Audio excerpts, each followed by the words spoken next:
4 Chicken McNuggets for just $9.95 every day. All right, Direwolves, looking strong.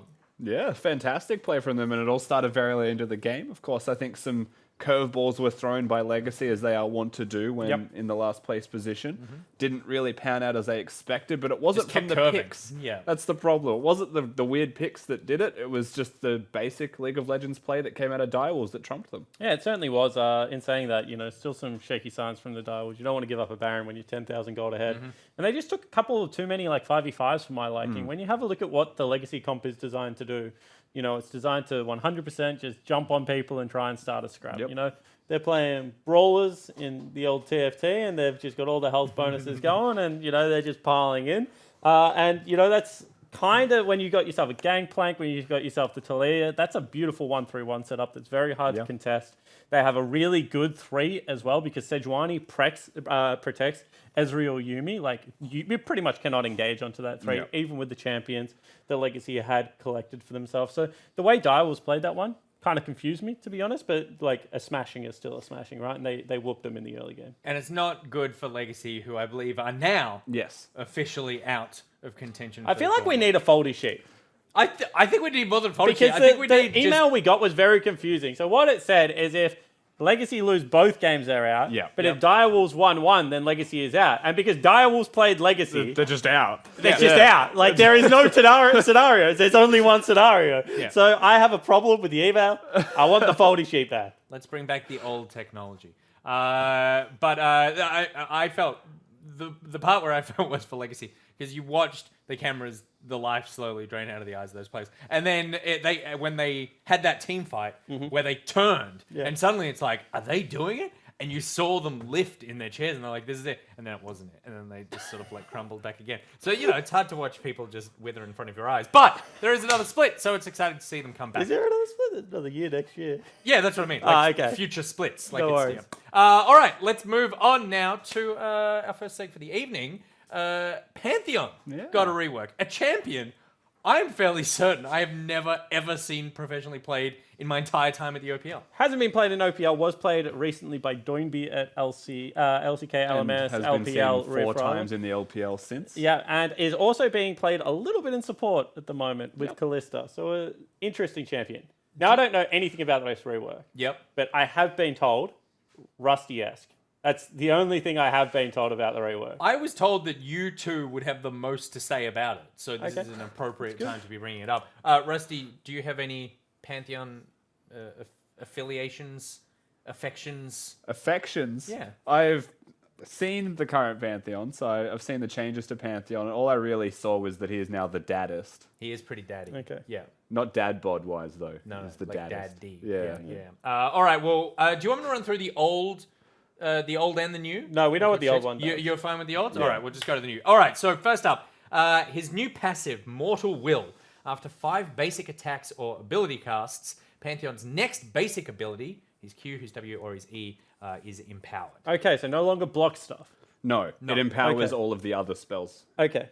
QW. So that changes him, because Pantheon is the best turret diver early game, because he can block 2 turret shots. So you walk in with your passive on currently, you throw a spear at him, hit by a turret shot, you W, which refreshes your current passive, and you get hit by another turret shot, they both do 0 damage. So this fundamentally changes his early game power. Very much so. So, his new Q, Comet Spear. If you tap it, he strikes in a direction, damaging all enemies in a line. If you hold it, then he throws his spear in a line. And when that ability is empowered by the passive, enemies take extra damage and are slowed. Which 2 things here. Think Pike Q. Yep, that's all I was thinking. Is basically what this is. If you hold it, the Q is also a longer cooldown. Longer cooldown. It does more damage, but it goes on a longer cooldown. So it is puke Q. Yeah. And I think it's a 4-second wind up for the full version. 4 seconds? Yeah, I believe. I think you can hold it for 4 seconds. You can hold it for 4. You You're can charge kidding me. for 4. That is a lot of charge. Do you slow yourself down? Is he a not boots sure. of Let me speed, I'm swiftness not man? sure. Is he a Swifty Gunblade user now? 4 seconds is 4 just seconds. a lot. That's a lot of zoning potential if it does good damage. Yeah. Yep. I was happy, no execute read in that. Yeah, true. Because every single ability we release at the moment says, and if low health does execute, and that is infuriating. It does. Oh my. It does execute. 25% HP. Thanks, boss. Great. Yeah. Next up, the W. Shield Vault. Pantheon leaps to a target enemy, dealing damage and stunning them. When it's empowered, Pantheon's next basic attack hits 3 times, each at reduced damage. Yeah, which again, 2 things. Conqueror, Titanic Hydra. That's all I can think about when I see this spell. Yeah, absolutely. I agree with Because you. 3 auto attacks is 3 procs of the Conqueror already. But you don't want And the lead Titanic does that? Hydra with your Q. So it depends how much this guy's a spellcaster. Like, if you're old Nidalee, but AD version, right? You don't want a Titanic Hydra. Yeah. It works very well with Conqueror. Makes him a little bit more brawl heavy. Maybe I actually have a gives him an feeling that's where he alternative goes. style. Yeah. You like? Not so much so far. so much but so far? Keep going. Maybe you'll sway me. Oh, it might sway you with the E. Aegis Assault. Pantheon sets his shield in a direction, gaining invulnerability to damage from enemies in that direction and dealing damage continuously. The last hit is extra powerful and still activates if E is cancelled early. When it's empowered, Aegis Assault lasts longer. So set shield in a direction. Yep. Gaining invulnerability. Invulnerability to damage from enemies. So not from turrets. Brawl. From turrets too. From turrets You too. can block 3 tower shots. He's busted. Only 3? What is like? Is it No, capped because at of 3? because of how long it lasts. Like the time. Oh, right, Yeah, that's yeah, the yeah. time. Yeah. That's insane. That is the stupidest ability ever introduced into League of Legends. Can we bring up the This guy's a spells jungler. again? I'll explain this as best as I can, right? So the way that you want to start your fights is you'll spear someone. You'll tap your spear probably to get in there. You'll jump on them. But ideally, before you do all of this, you'll be at the 5 stack. So the best way to legitimately play this out is to have 5 stacks on your passive, jump on them so that you attack 3 times, because that's now 3 out of your 5 again. Yep. And then you want to throw Q and just like blast them with spells and use the E to disengage. Because it's a big shield wall of invulnerability. He's So a you one-man just use it to phalanx, back away. is Yeah. what I'm hearing, right? So, I mean, so far, sounds like a good jungler. This guy sounds like a Predator jungler that can go warrior and then is therefore just going to run. Because, like, I assume his Q, now that there's a wind-up, is also AoE. Or is it single target? It's like so. Caitlyn. It's like I Pike think Q and so. Caitlyn Q merged into one. Right? Yeah, so like yeah. it It is doesn't hit AoE, first I thing, believe but so. it just. It Yeah. just reduces damage through targets. Yeah, so I assume this guy's a jungler. Absolutely. This is like, I cannot think of anything more scary in my life than Pantheon that can actually clear the jungle and run Predator. All right. Yeah. Well, let's get to the ult, because it could terrify you more. Grand Starfall. Pantheon leaps into the air and then hurtles back towards a target location, damaging enemies as he passes through. Mortal Will, so his passive, Hang on a second. then activates immediately when he lands. Pantheon leaps into the air, so it does the same thing. Yeah. Yep. Then hurls back towards a target location, damaging enemy as he passes through. Yeah. So he doesn't just land? No, No, it's he a leaps, steam train. He leaps through, and then it's like So it's he a gets Kled ulti. dragged back across the It's a ground. steam train. Think he's like Gallia or he's Pantheon ult, and then he like on rams through, like on R2. yeah. Okay, so Right? you can't So pull he- him out of it though. No, but he's directional. He just comes flying. But what in happens if from you a direction. Talia wall it? I don't know. Does it stop? I think he's unstoppable. I think he's in the sky. I'm not so I'm sure. pretty He sure may he's, just be in the sky, yeah. Yeah. How tall's I mean, Talia early in wall? Soul's in the sky, he gets stopped. But he sounds too strong. Without even seeing his numbers, it seems like a very loaded kit. Yeah. So far, like, he does everything you want. Like, he has, like, a point and click CC, Yep. damage invulnerability, Yep. and semi-global ultimate. Yeah. I Like, mean, that's what he's got. That's what, and like, the only thing that makes Pantheon right now, like, not viable is that they've just taken his numbers so low that he's unplayable. If his numbers were anywhere near a normal champion's numbers, Broken. he would be broken at the moment. Do you guys prefer a new champion who is too powerful at the beginning or too weak? too weak. I'm the opposite. I think You they need to be hate fun, too. though. I think they should be Little disabled bit. from professional play and then too strong. So because without a good play rate, you actually can't tell whether they're strong or weak. People Yeah. just assume that they're terrible. Yeah. And that's happened a couple of times in the past. And then they get like a placebo buff, and then all of a sudden they're broken out of the world, right? But what I will say is that what I don't necessarily like about it is that Pantheon was a very simple champion and was one of those, like, you point people when they start the game towards Garen or Pantheon. Yeah. The kit is very straightforward. It does very limited things. This champion now seems to be, as Rusty said, like, lots of nuance, lots of, like, it's more of a Riven, Pike, whatever feel than like an old Rise, old Pantheon, old Garen. And we're just killing all the simple champions in League of Legends. Yeah. Why can this old man hands not have a champion to play? I guess for what it's worth, the spells are still very simple. It's just that they have nuances to them, right? Like Press Q, throw a spear. Hold Q, throw a bigger spear. Like I think they're simple to understand. It's all about like that order to maximize. Like it's like because it's working on stacks, because it's working on like ability But like order. two you of them go, can be cancelled early. engage Like wrong. he's got a very complex passive. Like I like champions like Malphite and Garen. Like I've talked about this a lot. Yeah. But like the less I have to think about the champion, the more I can think about the game, and that is the way I like to enjoy games. Yeah. Whereas all you play is Kiana now, and Yeah. you're like, give You're a me as micro many fiend. abilities as I I possibly like all can. the abilities. All right, well, it'll be interesting to see how Pantheon is when he launches. Seems competitively viable. Honestly, broke it in 3 roles, I reckon. I'll play him support. I Yeah, don't think right. anyone could beat that in support. Well, yeah, right. I mean, his E sounds very, very strong, and 3 auto attacks on a support in laning phase is also very, very strong. Plus, he has a Electrocute. disengage for when he's low on health. All right, cool. Let's move on. Game number 2, Avant versus Gravitas. Does it block stuff behind you? Is it like Braum's E exactly? No, it's Braum's door, right? It only Yeah. blocks the direction One you target. direction. No, but that's what I mean. So if I'm an AD carry playing behind this guy, is he just better Braum? Yeah. And he can move too. It's got like a very slow little like crab waddle backwards. You don't Next like game. any of this. You Yeah. got to stand behind him with a little pokey thing. Avant versus Gravitas. Do we have any quick words before we head into the Macca's Champ Select? Really important game, and I do. Aladoric not playing, which is strange to me because 2 weeks ago when I was praising, and obviously you can't say anything, so shut up for a second. But when I was praising Avant, I was like, Aladoric is the only engaged support coming through that is actually young and shows something really, really promising. However, was suspended at the start of the season, so you have to assume this is personality-based because he was not playing badly.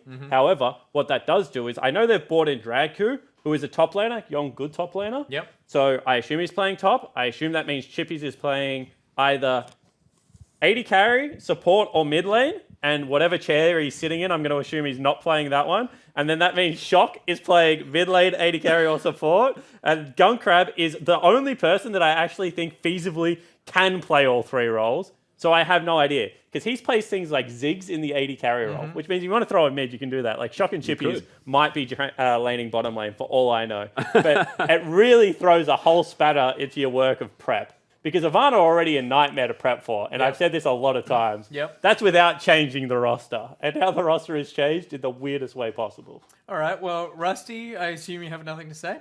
Nope. We've made him sufficiently uncomfortable. Let's head straight into the Macca's Champ Select and go back to the desk. Thank you. And yeah, actually very important game for both these two teams because it feels to me like right now Gravitas are kind of like the bar, you know, that are like progressively getting higher. You know? okay. And if Avant drop below that bar, it's like, you know. Well, I think you can Red lights. even, for AVs, like from their perspective, you can even like just take Gravitas out of the picture, right? Like start of the season actually looking good, and it seems like in recent weeks things have been going wrong. Now this is like, you take a look at their roster, like we don't know where people are playing, but you cannot tell me that like this was a wanted move. You can't remove a support and put in a top laner and be like, hey guys, we're flexing our roster around. You know what I mean? Like this is something happening behind the scenes that we have zero insight to, but these are like necessary victories because they were in like the top positions like a couple of weeks ago, 2 or 3 pre the halfway point. It's like, wow, they're sitting up the top This with is the top 2 Mammoth, team, with the yeah. Chiefs. They're sitting in the 3-way tie, and it's been a 0-2 or 0-2.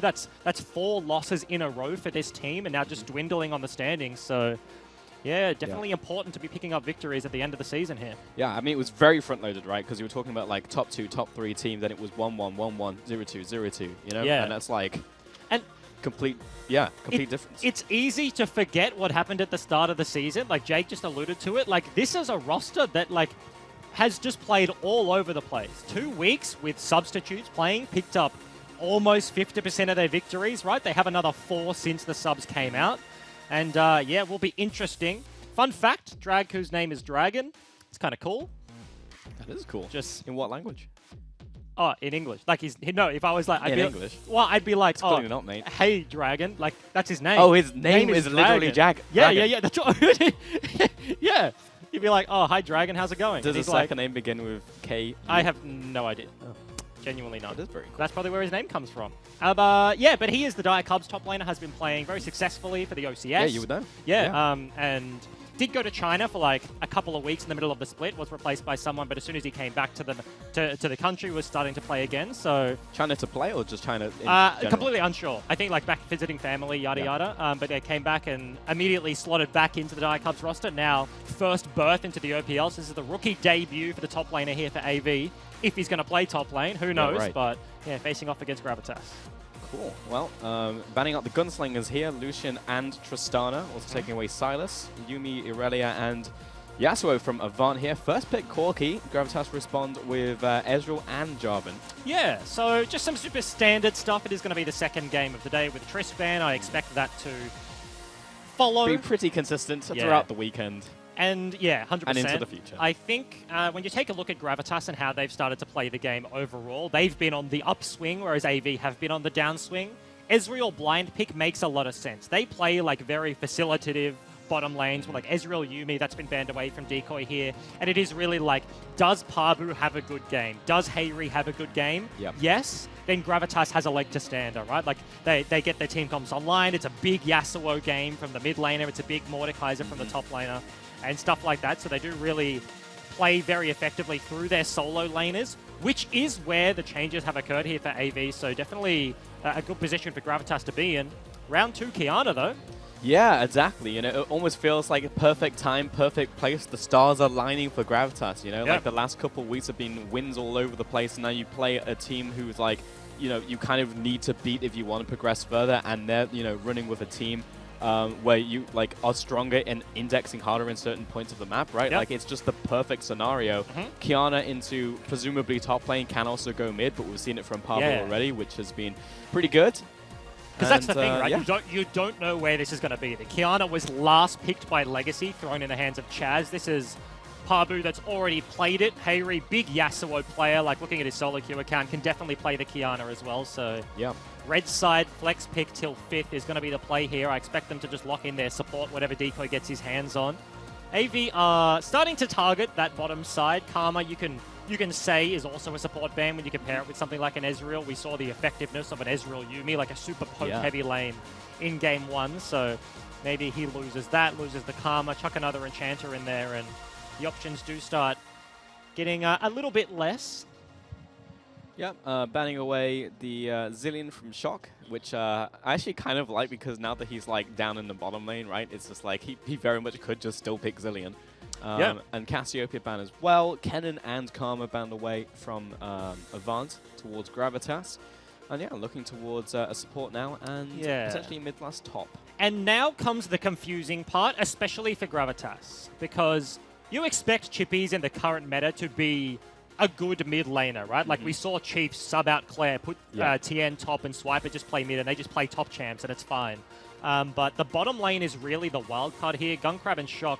Remember, Shock spent the first 3 games of the split actually playing the AD carry position. There was like a couple of Cassio games down there. Is he going to do that again? Do they go towards a mage and he plays it? Do they go towards like Gunkrab in his normal role and then Shock just plays standard support? Ezreal Braum is strong early, but is like a very standard matchup that you would have had practice into. This is an expected, very standard lane to go into, and not going to be standard stuff coming out of AV. I think we've figured it out. Vel'Koz coming out here, presumably for Shock in the bottom lane. I would assume so. Yeah, we'll see what this final pick is, because we already have Tamkent, remember? Yeah. So it's presumably going to be that. Also, like this Vel'Koz could go mid, Corki can go top. Yeah, we might not even see Shock in the bottom lane. Yeah, maybe he just goes top. That's a Renekton. I'm assuming Renekton, if they lock this one in, is going to be Dragku.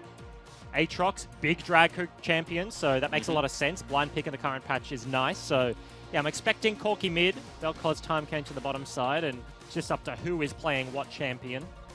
Yeah, I'm actually like happy to see this draft from Avant, right? Because they can swing 2 ways. You know, this isn't like a TN like double top laner situation. This is like presumably a situation where you wouldn't swap out your support if you didn't have to. But what they've done is just indexed harder on what they're already good at, right? It's just like okay, this is a situation we don't necessarily want to be in, but we can still push towards Shock having a good game on what he wants to play. Yeah, and the one thing we blanked on, Vel'Koz mid lane, Corki can be played AD. So. Okay, another spanner in the works. Camille going to be locked in for Pabu on the top side. That is going to be the one standard thing in terms of the matchups that are happening. So he's played it before. Had a bit of a roughy game, I believe, last week, maybe the one before, on the Camille specifically. But going up against the rookie in Dragku is definitely going to get a lot of attention, I assume. It is a very heavy top side of the map. heavy physical damage, but not a lot of tanks there on the lineup of AV, so it shouldn't matter too much as the game progresses. But getting a Kiana rolling, getting a Camille rolling is exactly what you want to do if you're here on Gravitas. A very cemented game plan here. Yeah, Jarvan's going to help with that for sure. And yeah, I mean, it's what we expected. Obviously, there was a lot of flexing coming in from Avant here, but yeah, shock on the Vel cards, Gun Crab with the Tam Kench as the quote-unquote support down in the bottom lane. Then Corki goes into the mid lane, Aatrox into the top lane, and then Lee Sin into the jungle. Makes sense. It does make sense. Also not guaranteed. They can swap. Also not guaranteed. They can swap mid and AD, and it's just like, okay. And it could be one of those situations where everybody kind of like filters onto the map, and it's like, all right, what do we want? Like show in the fake lane, do a little switcheroo, but yeah, the ball is, I guess, on AV's court. They have the flexibility and just about seeing where they want to put it. And joining us for this game, it's Juves. Hello, sir. Yeah, how you going? Yeah, pretty good, pretty good. How you doing? Yeah, not too bad. I'm pretty happy with the draft, so I'm yeah, looking forward to this game. Yeah, talk to us about this, and specifically about like Avant here, right? Because not running with Aladoric this week, Shock going into the bottom side, like this is a draft that definitely seems to lean towards individual player tendencies. Yeah, so probably halfway through the week, maybe even a little bit earlier, we knew AV were doing this with their roster. And like, you know, it's like, oh, they've only changed one player, it's not that drastic. But like, when they all change then it's 3 roles, and it's so like, what's going on? Yeah. Obviously, we don't know what's going on, so we can only focus on what we want to do. Yeah. So I think this game suits us. Like you've seen us the last couple of weeks, we've opted in for the Jarvan pick, and like we've raid historically in the Ezreal. It's nothing surprising from us. Like it's pretty much what we've played all year. Yeah. And that's what I think has been working for us. It is kind of comfort, and when you're on comfort versus a team who's like changing 3 positions, it's probably like, I'd like to say it's in our favour. Yeah, you want to be in those situations where like the pressure is off and it's just on for your opponents. And was that like the intentional choice? You look at it and it's like AV are already a very like wild cardy team. It's hard to prep, it's hard to prepare for. But like you just want to go back to basics and let's not change anything. It was just like stick to our guns. Yeah, so I think if you start trying to do too much versus a team who has 3 changes, you can kind of get into this game that's like a coin flip. You just start skirmishing everywhere, and again, we know they're going to play stuff that you're not necessarily practiced against. So if you play what you're comfortable with versus a wild card, the game is somewhat still what you know it to be, if that makes sense, right? Like then if we start picking fancy picks too, and they've got fancy picks, it's just flip a coin, and if it lands on heads, like maybe the better team will win. Like, but in a best of 1, I should say. Specifically for best of 1s. Yeah. Bit of invade here from Gravitas, and just in general, how are you guys doing? Like, you know, how are the players? What's the mood like? Because, you know, a couple of weeks ago, Gravitas at the bottom of the table, now on a big turnaround, you know, multiple victories in a row, now facing AV, definitely a very winnable game. You know, this is Gravitas on the verge of not only making playoffs, but having good seeding, right? Yeah, so like it's AV, we obviously so we don't have our eyes on like hitting 5th place. That's not our goal. Our goal is like, who can we catch higher up? Like, and AV is a team that we definitely can catch higher up, especially if we win this game. Like, we're only 1 game behind them. And it's kind of like, no disrespect, but it is like a morale boost when someone has 3 roster changes and people are playing off-roll. Yeah. So it's kind of, the mood in our camp's very good. Like, I think Jake said on broadcast we had like a 75% win rate in the last 2 weeks. So we're just trying to knuckle down, and we're trying to keep doing what we've been doing, because, I mean, it looks like it's working. And, yeah, hopefully we win this game, and then we're pretty much like 1 game from whatever it is, playoffs, whatever you want to call it. And so, yeah, it's not like picking a team we want to catch X. No, it's just, let's keep doing what has worked and double down on our stuff. Like, let's get 4th. Worst case scenario, maybe we get 5th. Yeah. Like, as a, There you go. Cool. There it is. Cool. Yeah, I mean, that's pretty much what we need to hear from you. Thank you very much for joining us. Cheers, and catch you next time.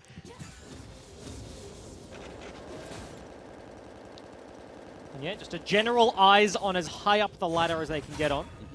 Prayless had his eyes in the mid lane temporarily, maybe just looking for a counter gank, you know, Hayri pushing that one in. Pabu goes in, Miro's behind. Oof, yeah, getting dragged in as well by the chains, but mini wave coming in, flashes into the wave, actually goes for the, oof. Yeah, it's like, do you want to go full Lee Syndrome? That was, if he had landed an extra auto strike before that, probably going in. But chooses not to, has double buffs as well, something that you don't really want to give over / lose this early into the game, but still, good amount of pressure to the top side. And now forces Camille into a last hitting underneath tower situation. Yeah. And maybe a consequence of not thinking that AV read the play. They went for the invade on bottom side, and the standard response from Miro is like, yeah, okay, I start top side, like I'm just going to go take your red, let's just trade, split the map. So Pabu really going unnecessarily aggressive in the top lane and does get punished for it. And taking a look at the summoner choices, it is the Conqueror from the Aatrox, but curiously, Camille has the Klepto, so a much greedier option in terms of lane damage. Like, he doesn't have a Grass to sustain, he doesn't have Precision Tree, Conqueror, or anything like that, press the attack for himself, so going for a greedier route and does get punished very early, so the lane not quite as easy as maybe he expected here. Also going to be a nice confidence boost for Dragu coming into his first, competitive game in the OPL. Oh, yeah. And then getting first gank into the top lane into Camille. Going to feel pretty good. Like, what's your opinion on Dragu? Obviously, you've casted them way longer than, I have and anyone else in the broadcast. Like, how would you identify this player? Yeah, I think big bruiser player, right? So, like, the Aatrox, the Renekton's, like, he is that guy, and not necessarily, like, a huge, like, lane stomper carry play. When you look at AV, it's like, he's not quite as extreme as Chippies. Has a similar-ish champion pool, can play, like, the Camille's and stuff, but, like, team fights are really where he wants to shine. It's like an Aatrox, yeah, give me a decent laning phase, and I want to flash Q3 on your backline in mid-game, right? It's not so much the flash, the finesse, but really just being like a solid unit in the top side and just doing his job. Yeah, and sometimes for teams, that's exactly what you want, Like, you don't need an extra playmaker. You don't need... I don't think AV need an extra playmaker, no. Actually having someone who is, like, the straight man is actually, like, beneficial to the team more than an extra playmaker. It's the downfall of every super team. When every lane is like, give me resources, I must carry, and you do have that, like, to simplify, like, the methodology and the thought process behind some players, right? It's difficult to be a player that always gets resources and then not, right? Like, it's very counterintuitive, and you can look at some players, even in professional leagues, and be like, unless they come out of lane with a gold lead, like, they do look a little bit lost. So, yeah, it's super important, especially coming into what is probably an arduous week here for AV. Any stability they can cling on to is certainly going to be useful, so... It's actually the concept of, like, attaching characteristics to pro players is quite interesting, right? Like, in the context of, like, creating a team, and it's just, like, almost like a TFT setup, right? It's like, this person is a role player / playmaker. That's actually really funny. Oh, hold that. Okay. Yeah, just watching junglers go for the flag and drag right here. Prayless gonna get a lot of nice damage here onto Miru, forcing him out of his own jungle. Hayri also coming down, has the inner track towards his own jungler, towards Chippies. And that will be the play diffusing there, though Prayless has now just entered the enemy jungle and is potentially looking towards bottom side. Yeah, it was an interesting play. Level 4 Jarvan. Not often you see him EQ into a Lee Sin's face, and the Lee's just like, all right, I'm leaving. I'm out of here. Miru didn't want anything to do with that one. Potentially looking at Chippies, and he's like, I have a wave pushing into my turret. The Hayri Kiana will be there very soon, and didn't want to commit to the fight, so ultimately does just back away. These Gravitas are going to start up this objective. I expect it to just continue to be soloed. Kiana can hold the Corki in mid lane. Bot lane is sitting fine right now. Does open up the top side once again, though. Miru lying in wait.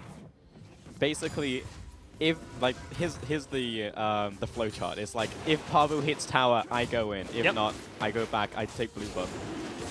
Pavu did not go towards the tower into Aatrox, which is, to be honest, even in just a 1v1 situation, very rare that a Camille would want to even go into that situation. So Miru just looking for a top jungle was up for him, so not that big of a time loss. Was pretty much in the same area he wants to be anyway. And bottom lane looking for a back hit right here. Yeah, it is looking like the blue buff is actually just going to be straight up taken by Lee Sin, though. Right? Okay, no, ping's come through. So he's please take... Okay. Oh, okay. You're taking too long. Yeah, genuinely. I think that was a Chippies just being like, nah, mate, you can just have it. It's fine. He was... doesn't have the mid lane timings there to pick up the blue buff. So an interesting situation. Not one you see very often, but... Yeah, not worth the wait around. That would have been... Yeah, something you see in solo queue a lot, something you see in competitive not a lot. Yeah.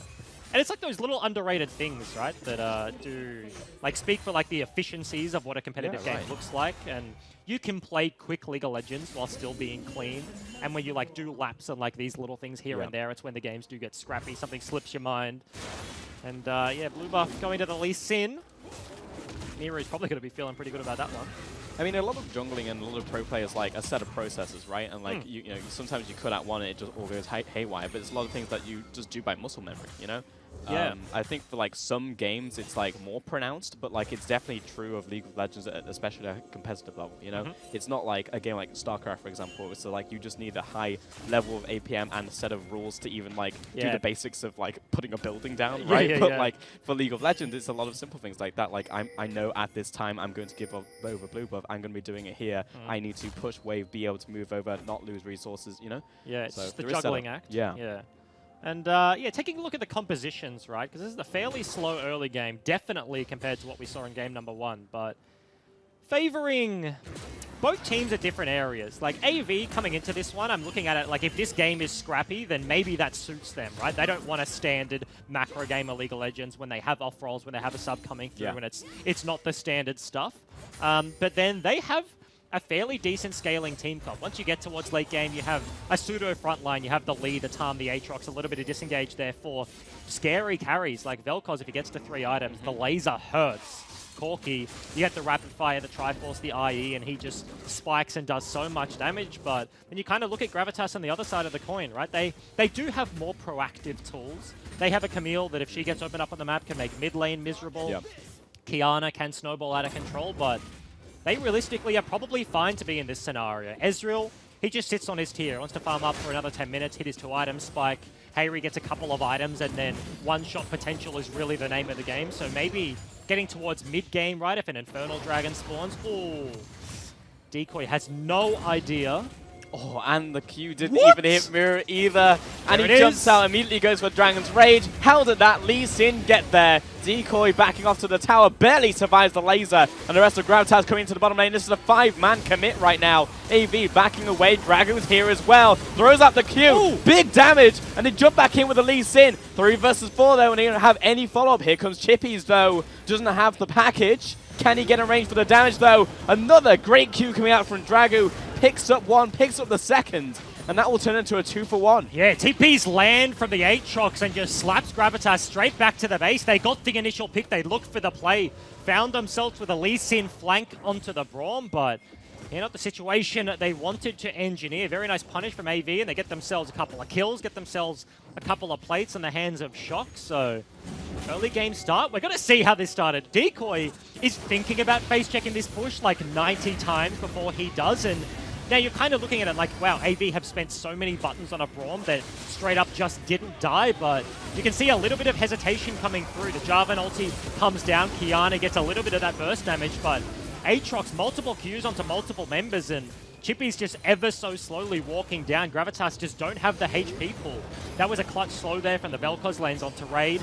He burns the stopwatch and his summoners to try and live, so a little bit disastrous there. They get turned on, and AV walk away with the goods. Yeah, I felt like the Aatrox has got so much work done in that fight as well, you know? And yeah, 2-for-1 in the end. It felt like midway through it was just going to come down to, you know, straight execution versus like who would decide to throw down there, commitment, you know, champions, etc. But yeah, 2-for-1 in the end, and AV currently leading this game just by a fraction. You know? I mean, like, it really is a fraction, a couple hundred gold in it.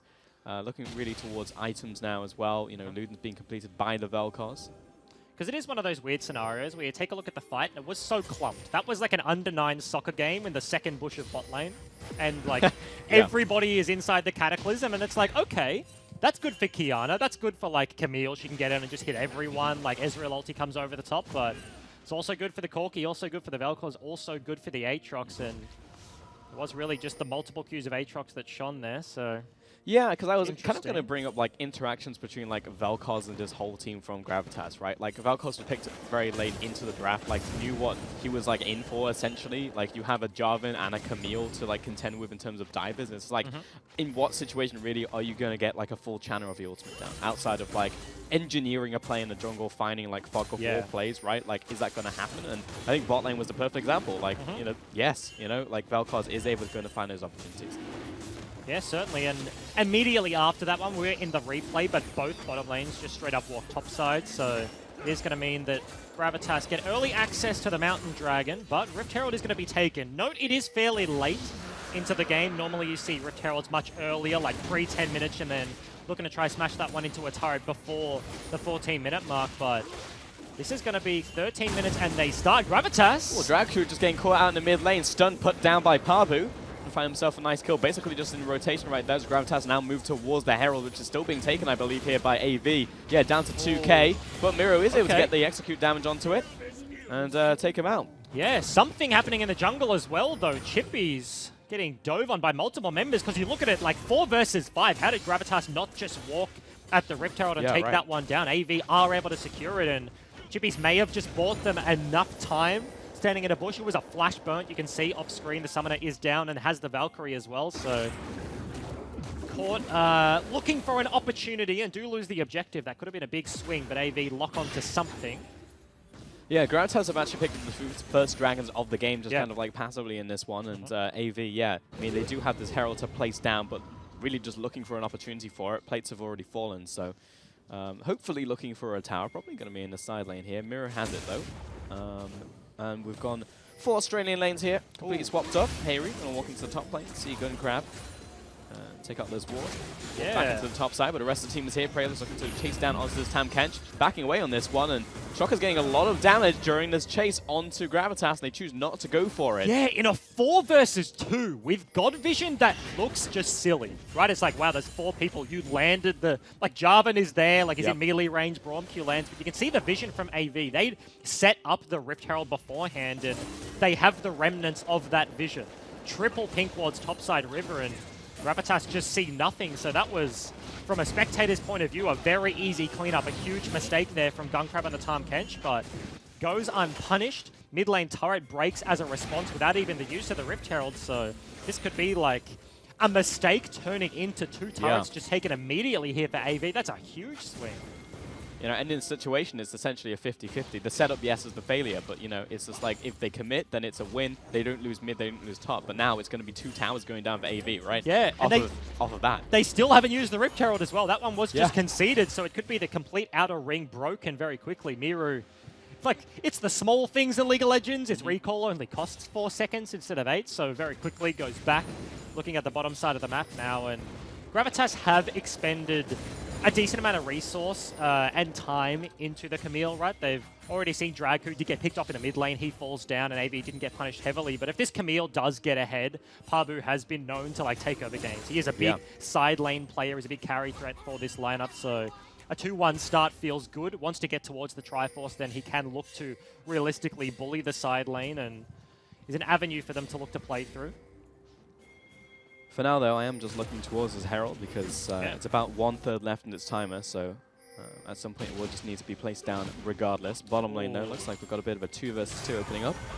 Draku, ultimate on towards him, but enough for them to back away once again. And the Tam Kench is really a big dissuading factor. If you commit to that play, self-healing for Aatrox is there in abundance, right? He can live for a very long time. And even if you take him down, you don't want to lose 3 people from an Abyssal Voyage bringing over multiple threats. So yeah, they look for a pick, don't get a flash, but did force him for the recall. Preyler sticks around, though. Miru doesn't know he's here. But does he want the fight? There's 3 members of AV. They walked over the crab, so he knows where they are. Oh! Literal last second sees him, but... Big grin on his face. He's just like, I got away with that one. Yeah, Preyler's being pretty good about that. However, knowing that the jungler is gone, easy Herald place. Yeah. To be honest, this tower... Okay, still going to get the charge off. Wants to maybe just try and burst it before Shelly just burns a charge there, but either way, we'll probably get a second charge onto this tower here. Yeah. And super surprising, the past 5 minutes, right? Like 10 minutes of this game, super slow laning phase, but then fight erupts, dragons go down to the hands of Gravitas. But AV turned a Rift Herald and an error into complete outer ring broken. It's somewhat scary for AV, right? Their composition, like they do have double side laners in the Corki and the Aatrox, but when you take a look at the champions here for Gravitas, like Camille in an elongated lane, the same can be said for a Kiana. They do have chase potential, and you haven't really seen a full-out team fight, bar the one that happened earlier in a bot side, and all of the cooldowns were used on the Braum, so we haven't seen a full 5v5 brawl. But also, like in the 1 versus 1, Kiana has yet to find anyone, right? Like, given the early fight, Chippy's actually came back to the mid lane with a Triforce, so he was just like, all right, what up? Like, you can't hit me. Kiana didn't get any of the early shenanigans we come to expect from that pick, so a lot left kind of untouched this game, and a lot of interactions we haven't seen just yet. Yeah, speaking of Scrooge McDuck in the mid lane, like, look at him, 210 farm Yeah. at 18 minutes. He's just been soaking up waves. This Corki has had a pretty good early game, and he's also been running Klepto, so this is just a rich Corki. Frenz goes into the top side, AV back into the mid lane, and yeah, AV with all these outer turrets down, I mean, now looking towards inners, and my question was, are they going to be able to even crack inners? They just walk up and take it. Yeah, and you can see the mistake was already made. Gravitas 2 members, 3 actually go for the recall. Decoy the only one to commit, and multiple missing pings topside. AV are just like, what are they doing? We know they're up there, but Kiana sticks around, doesn't even get the turret. A huge moment of hesitation has just lost Gravitas so much time. A mid-turret falls down, and we're approaching the 20-minute mark, right? They've just conceded 4 turrets. Genuinely conceded 4 turrets to fall back on when Baron is spawning very soon, and this does not look like the Gravitas we've been seeing in the last couple of weeks. No, it does not at all. And, you know, this is quite scary. It's just like you take outer ring very early and like, oh, well, you know, that's pretty good. But, like, hitting inners is an entirely different story. It's so much easier to rotate to lanes, to collapse on you, to punish potential pushes here from AV. But just being able to walk up and take a mid lane turret, which is now exposed top lane and bottom lane, potentially, like, setting up a play for the next 5 minutes, is great. And you said it, like, just. That was like, they were just like, all right, like, they just walked up and hit mid, and there was no response. It's, yeah, they've been trying to commit these resources to the side lane, but when AV, like, respect it, when they concede in the side lane, just grant you that little bit of space, and you commit multiple members. Remember, that was like the Braum and the Jarvan going up to push in with the Kiana, and there just wasn't a response there. Normally in these team comps, it's like, okay, you try and push onto Gunkrab on the Tahm Kench. He just ults very quickly to the other side of the map, and they get a quicker response because they have Abyssal Voyage. But that was just a straight up wandering, right? Like, the members just weren't underneath the turret. AV just wander up mid lane and are like, all right, sick. Give me that one, I'll take it. AV looking for a fight into mid lane now. They are very big and pretty ready for a fight, especially Corki. I mean, that's what, 9,000, 9,500 gold to create. Yeah, about 9,000 gold. He is monstrous. 1 kill, and it's not like Kiana is behind, right? Like, she's behind the curve in terms of when the benchmark becomes the Corki, but 0-0-2, Hayri hasn't had a bad game, but Chippy's just been farming up a storm, is 40 CS above the clock almost, and Klepto the Dream right now. He's just a monstrous Corki, almost 10k gold at the Baron spawn mark. This is huge. I mean, yeah, having Triforce and Infinity Edge at 21 minutes is ridiculous. So he will hit very hard. I can say that one for certain. And now AV pushing into top jungle. And Gravitas having to contest this one as the micro objective is, you know, top lane is slowly being chipped away from as Chippy's just stepping up, hitting it, backing away. And the other thing here, when you get, like, when you play League of Legends on a spreadsheet, you take a look at Gravitas' comp, and the one AP damage threat they realistically could have is the Ezreal. And Raid has opted in for CDR boots, so maybe this isn't going to be a Luden's build. Like, maybe you could go for that without the Sorcerers, but so much value from Tarbies all over the place. Like, Shock doesn't even have boots yet, right? He's just been sitting with the Tahm Kench the entire game, has felt absolutely no threat on the bottom side of the map, but every other member has a Tabi. Ooh, 1v1 underneath the tower. Straight outplay right there, and I don't know how that one kicked off, but Pavu exiting the fight with that much HP must have just been a lot of poking with Q, right, with Precision Protocol, and then just a follow-up for a kill. Yeah, finds an opportunity, looks for it, and that may be the one saving grace here for Gravitas. The other side of the map is being pushed in very heavily, and as I was mentioning, like, the damage against the armor stacking is going to be rough, but side lane has been the commitment, and maybe a little bit too much, but is making work with it right now. A 3-1 Camille, very scary. We'll take another look. Dragku already at 50% HP, so hasn't been having the best time and wants to clear the wave. Goes in, he lands. Well, there you go. Hits him with a second true damage and just bops him in the head. I like the reaction as well from Dragku. He was just like, oh. Like, hands go up. He's like, oh, damn.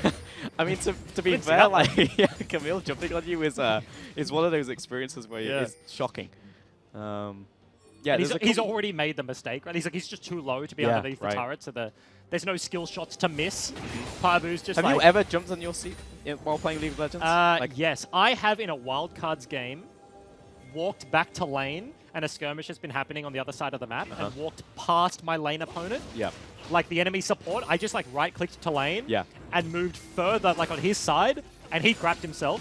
And then, because he was just like, what is going on? There's a jungler here. Like, you're walking so aggressively. And then I looked back and was almost in turret range. And I crapped myself. And I was like, oh my God, where am I? But yeah, probably the most embarrassing moment. Yeah, especially but I when it's didn't caught die on for camera. it. So yeah. Yeah. It's a good time. Because when you sat at home, you know, no one needs to see. Yeah, But when you're on the stage in front I'm of so glad couple thousand people. there was a skirmish happening, and there were like observers looking up at the fight. I'm just wondering. Player to count's what probably side. not on you. Yeah, 100%. But that is, I knew. You And now, you're welcome, guys, because you know. Yeah, and that was probably from what, like 2016, 15 or something? Yeah, I think so it was like an old 15, 16. Yeah. Yeah. Oh, Miru. Praelis was catching up Miru in the river up at Baron. They'll take that one for certain. A free jungle will take it 24 minutes when Baron is very much on the menu. Gravitas are going to instantly start this one up. Shock and Chippies, the poke threats are coming up here, but they are seconds away. And they do Wow, okay. back away. Yeah, the Abyssal Voyage buys them some time. Dragku does have TP. We've got the free right up to the Baron pit. So a big mistake there from Miru. Of course, Pabu now, you can see the rubble, the remnants of that turret. He actually got a solo kill and 2 turrets off the back end of it. So a pretty big punish. And Miru makes a mistake topside. Dragon's Rage, not enough to keep the Jarvan at bay. Just a little bit caught out. Way too far forward. And yes, Gravitas take a look at the Baron. But I like the respectfulness shown there. They had 2 waves pushing topside and mid lane. So ultimately, if a fight does break out, and they, like, let's think about the scenario. They get the Baron. Yes, thumbs up. That's a good thing. They don't even get to use it, right? It's a reset that you deploy back on the map. You spend probably a minute of your time just pushing out those waves because they would be hitting an inhib in the mid lane, in a turret and topside. So they take the safe approach. They don't coin flip a Baron fight 50-50 and then just play the reliable stuff. They've already got a pick. They've already got some advantage to get themselves back in. And taking a look at the gold lead, it's 300 gold. So tons of it concentrated on the Corki. Chippies is absolutely massive, but then Pabu is getting into the same sort of territory. If he's already like one-hitting an Aatrox underneath his turret, started at half HP, but if this lead is going to grow 1,500 gold to spend, you can think it is only going to get better for the side laner here for Gravitas. For sure, AV moving up towards the Baron, clearing out the vision here. And Gravitas, remember, they've lost an inner turret very early into the game, so in terms of places to retreat to, it's basically top lane, which is very low, or basically just into jungle and running to base. So hard for them to really step out and contest in the same way that AV are just able to step up. Yeah, just having a full HP outer turret. The map kind of, like, it looks weird. You don't normally see a mid lane turret dead before like the side lanes are, so you take a look at the minimap and it's like, strange, you toggle like Gravitas vision and you're like, why is there just a hole in the middle of the map? What is going on? This is ambitious though. They have TP. Do they commit to it? Yeah, flirting with the idea of finishing this one off, but Gravitas stepping up, it feels like it's not going to happen. And say that Gravitas were just backing away. It's you know, if we can nuke this one down, if it gets to like 3,000 health territory, let's just burn it. But you know, if not, then back away, retreat to lanes, keep the outer turret healthy. And realistically, this is a play that, you know, AV can just keep doing over and over and over again, right? So, like, if there is a circumstance where Gravitas slip at once, then the Baron's taken. So it's a pretty low-cost play to make. Yeah, because they have, like, multiple fallbacks, right? Like, if Gravitas just slips up, don't think about it for too long, and the Baron just dies, like, the Mountain makes quick work of it. As long as Pabu isn't hitting an inhib in the side lane, costs nothing, and you saw the Abyssal Voyage from Gunkrab just gets them back to mid lane to defend the turret. So, realistically, as you mentioned, lost nothing, and can continue to do that on rotation. Big boon means Chippies locked himself in a rapid-fire cannon, so now 3-item very scary Corki has hit one of the biggest spikes in the game, and the trifecta, the full 5-man Ninja Tabi has been completed, and guaranteed build, it has been locked in. It is going to be the full AD variant from Raid. Very curious as to why. Certainly in my books would be a big mistake here in Gravitas. As this game goes onwards, it's not like a full poke, very squishy composition. They do have off-tank ability, right? Like, the Lee Sin does build health early, but he can go into armor. The Aatrox absolutely can go into armor, and Tahm Kench can be a frontline if you need. Has a couple of changes to the shield, but damage fall-off is very real here for the red side team, and AV, once again, going to start up the Baron. Yeah, kind of instant power right here, but won't work out because AV have already started this Baron. It's down to half. Still chunking away at this one. Down to 3k. Will come down to a burst price over the wall. Finds the steal! And AV turning around, trying to get some kills, but locks them all in the Cataclysm. Saves Gravitas The rest of you can keep the Baron. And what just happened? AV just 50-50 the Baron. Prabhu just takes an inhib on the other side of the map, and Miro He's pushing misses for more. the smite. Yeah, He's still going. He actually is going to take a Nexus turret. They got the Baron, and everything was on the up and up for AV. Damage is fine, scaling is fine, but they get complacent there. They just take the 50-50 fight. Look for the TP flank of the Aatrox, and gold lead. Gravitas was wildly in the negative. And now in the positive by 2,000 gold. And Prayless, you know, what a hero play. Yes. Jumps in, steals Baron, locks the entire team in the Cataclysm, and the rest of Gravitas just walk away. Right? Didn't even get the fight. He dies for it, but who cares? It's just a very confusing play on multiple fronts, right? They're happy to scale up. It's also Kiana in the Baron pitch. She doesn't even have to go over the wall. She just presses R at the wall, and you're locked in there. You're going to see another take. Going to see another look at it. You saw the recall was started by Draghoot and then cancelled. He is just sitting around. What HP did it get to? Redemption comes through, 9-10. Oh, almost exact on the smite. That's just very clean smite. Cataclysms himself in to buy time for the boys. Maybe he could have lived with a flash, but he's just like, I've done my job. 50-50 smite, same level. He was 13 at the time to the 13 of Miru, and AV just lose everything. Habu. Well, we got to see from 50%, and this time, looking from full onto the Aatrox, dodges out pretty much every skill shot he's throwing down. Will survive with Gunkrab and Shock joining the party, but we have determined that the Camille beats the Aatrox in side lane. Yep. 2 levels up, has a huge lead now. A couple of items completed, and has healing cut, has gone for the executioners. So feeling absolutely fine. On the other side of the map, I'm surprised Gravitas don't commit a little bit harder. 3 members were sent and are still being sent to deal with the Camille on the side lane, and the other side of the map will be the punish here. Mid lane, turret, multiple pings, that is going to go down. The big problem is the fact that the Camille can just run at the Aatrox. Yes. You know, like there's a big difference between like sending a person down there and being able to just like stall and catch the wave. But this is not like you need to commit more than one person to deal with the Camille. Yeah, and that little, like, what is it? That little statue that's in the base, like just above to the right of Camille. Who knows why that piece of terrain is there? But when Camille is fed and hitting your Nexus, that is probably very useful. He almost has a wall to bounce off to go mid. He gets an extra little, like, layer of wall that he can go to get himself to safety. And Camille is that one side lane threat that is just incredibly mobile. Like, when you think of these champions, Jax, he needs a ward to hop to, right? He has to stack some vision or have a stack of the trinket available. Camille can just hit the Nexus, walk back, hookshot to the wall, and gets himself to safety. So, at least for the while, at least while Baron is up, AV definitely struggling to defend this one, but how much of this game turned on a dime, right? Yeah. Like, so much of this game, we were just talking about AV, safe play, outer turret still up, move towards the Baron, start it. You know, if Gravitas get complacent, that's a Baron, then pushing, staying ahead in the game. In the space of not even 5 minutes, like literally like 3 minutes, Gravitas have turned it around and now threatening to finish the game. Like 4.5k, almost 5k gold lead. Base in shambles. You can see Pabu immediately deployed back bot side. He just wants the long lane to play in. If Dragku makes the slightest misstep, it's just such an easy punish from a now max level Camille. Still 2 levels up and will be for a little while here. They're kind of kicking themselves that the Dragon RNG hasn't been better. Right, if that double air dragon would have been a double infernal, then this could have been a much easier closeout for Gravitas if they are looking to pressure this one forwards, but have had some very good dragon control. It was the early solos from Prayless, and were able to dissuade the early take of the Rift Herald from the other side, so they have had very good objective control and kept themselves in it long enough to get a chance at the Barons, so... And I'm still looking at very big carries, right? Like, you've got a 14,000 gold Corki, you've got like a 12,000 gold Aatrox, almost 13,000, but we haven't really seen them pop off in fights. Like, 0-0 right now, like, have never gone down with the ship, you know, and have never fought to the last man. Like, we haven't seen really big plays come out from outside of Poke. Yeah. And League of Legends is kind of one of those weird games where, like, early you have the laning phase, yes, but then you turn into, like, standard 1-3-1 or 4-1 League of Legends, where side lane matters. It's kind of like the first 2 Baron buffs are, like, split pushes, what can they do? How much can we open up this map?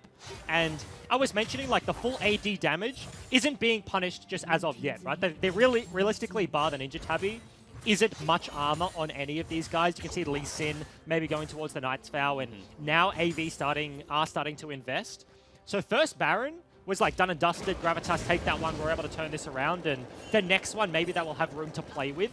If, and the key word is if, they're not able to close out this game, because they have huge spikes right now. GA just completed for the Kiana. They have the Wombo. Yeah. If AV can hold on for long enough to get back to like genuine end game Elder Dragon League of Legends, when it does just become like a 5v5 death ball again, then certainly are online. But map state, map position, and the vision control steadily in the hands of Gravitas right now. And yeah, that Baron steal was really the fulcrum with which this game turned, completely flipping it on its head and looking the goods right now. Good word, fulcrum.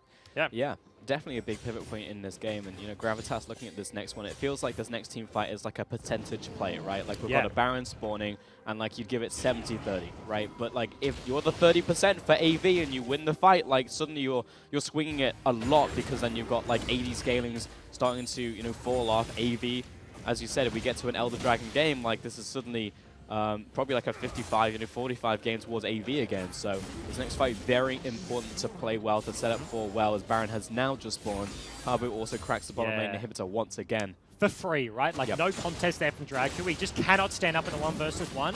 And the worst thing is, Camille took a Nexus turret before, so he realistically only has a single Nexus turret and a Tahm Kench to save him. Chippy actually is going for the recall here.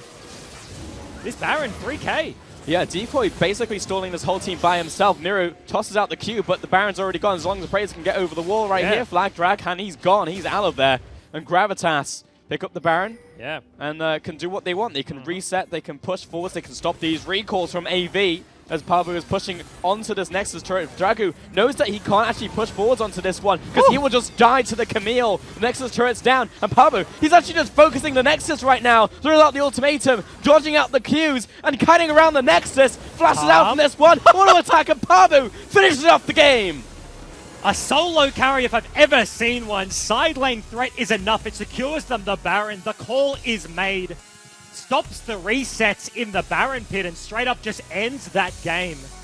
So much pressure floated early at the Camille, and remember, Miru first gank, Klepto in the hands of Pabu, was forced to flash away, forced to be pushed back in that lane, but able to pick themselves up a victory, and that was just a weird game of League of Legends. Yeah, it was, but to almost a certain extent expected from like when you see swap-ups like this, right? It's just like you build up such a magnificent sandcastle, and you're like, look at this, and the wave comes in, and it all comes crashing down all at the same time, and within the space of 5 minutes, the game ends. Because that was like the standard macro win. Like, it flipped on a Baron steal, and that's like, you're looking at that's not a macro play. Like, they gave him a 50-50, but it's like, yeah, they were just playing standard stuff, right? Gravitas was stalling out that game, and because AV did look like they were in a little bit of shambles, right? Like, this wasn't the AV we have seen in the earlier start of the split. They could have made much better decisions this game, and ultimately it did cost them, right? I was looking at that one, like, they're in such a good position. Yes, Camille is a problem, but until that, like, solo kill, double turrets, the Baron steal, and you lose the inhib, like, that was, what, like 3 to 5 minutes worth of just disaster for AV, and the game is just over. Yeah, and, you know, when you have a setup like this, you're kind of opened up to, you kind of expose yourself to opportunities like a Baron still, like a side lane just pushing in and winning the game, you know? Like, I've got a bit of adrenaline right now. That, like, there was a lot of hype moments in that game that were opened up because you had a setup like this from AV, right? But at the same time, there's also an opportunity where like AV just run over their opponents. Like, they win out of laning phase. Drag, who actually had, you know, not a bad game at all. You know, like that gank on the bottom side where we saw the fight open up. Like, if you snowball that, well, then, yeah, exactly. You never really see those issues. But in the end, AV kind of falling over, and Gravitas find themselves yet another win, looking really good right now. Yeah, like, looking to catch AV, right? Like, that's what Juve said in the interview. They were sitting on 7 points right now. Gravitas were on 5, so now sitting 6 and 9. They're climbing up the ladder. They want to clinch that 5th spot, that 4th spot. He was saying they want to go up the ladder, and certainly needed to start today. Gravitas certainly on the upswing in recent weeks, and still looking like it. It's going to do it for the game. Enough from us. We're going to send it over to Nick Boy with the interview. Thank you very much. I'm here with Raid. Congratulations. Thank you very much. How are you feeling? Feeling pretty good, honestly. Yeah. Because we've been working on a lot of stuff during the week. This 4-1 comp specifically, we've been practicing for a long time, and it's never really worked. So we've been drilling in just to like make sure the 4 doesn't die, like just fundamental League of Legends. So it's good to see that we can pull it off on stage. And I mean, you talk about using a comp that hasn't worked for you before. You're also coming up against an AV that you haven't faced before. Yes. What was that like when you got that curveball this morning?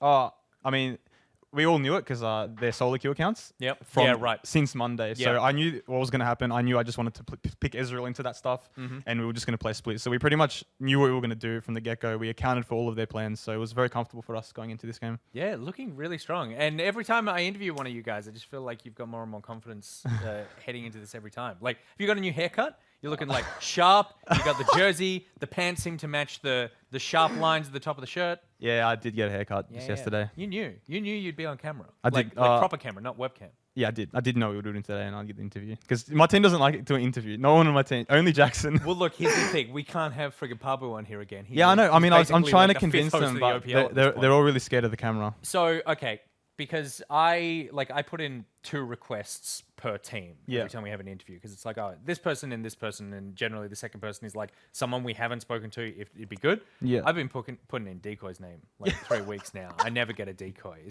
Does he have a problem with me? No, they're just all very camera shy. My whole team's, they're nice, handsome kids. They're just very scared of the camera. I've had chats with I don't know what Decoy. it is. He's a lovely human being. He deserves to be shared with the world. Tell him I can organize some sort of mask if it would make him more comfortable. I think it's just because he's always got a sore throat for unknown reasons. Yeah, right. Okay.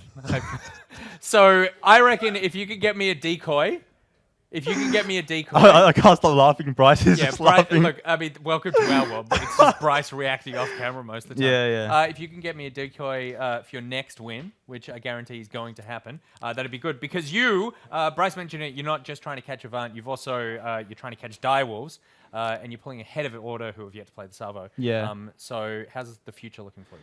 I mean, it's looking pretty good. I feel like the teams we're trying to catch, they look very inconsistent. Yep. We're very slowly improving. It has been very slow for us, but I think, we're getting there. And I think that, we've been pretty lucky with some teams having a bit of, some disasters involved. But, we're just looking to focus on ourselves and make that gauntlet. I'm very excited. Before we go, what's the jersey? Oh, come on, man. You can't put me on the spot like that. Sean's watching. We have too many jerseys. Yeah, you're telling me. Why do you think I asked the freaking question? It's so funny. So we wake up on OPL day, Yep. and no one knows what jersey we're wearing. Yeah, right. So we always have fights about it. So Drew's printed like a spreadsheet for us. Everyone still gets the wrong jersey, and we get in the Uber with the wrong tops. This is a variable that you don't need as you're heading into a game day. You can't be thinking about meta, counter picks, new players, and then on top of that, what jersey am I wearing? I think it's Drew's responsibility. I think he should be washing our jerseys and giving them to us on the day. He would argue it's making you stronger, but, Yeah. but I think we've proven that's wrong. All right, well, congratulations on the wins. Thank you. Feeling good, looking good. We'll be back after this break.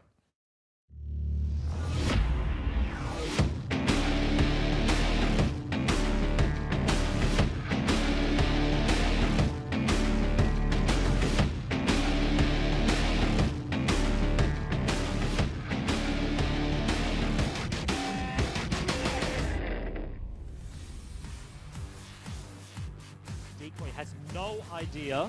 Oh, and the Q didn't even hit Mirror either.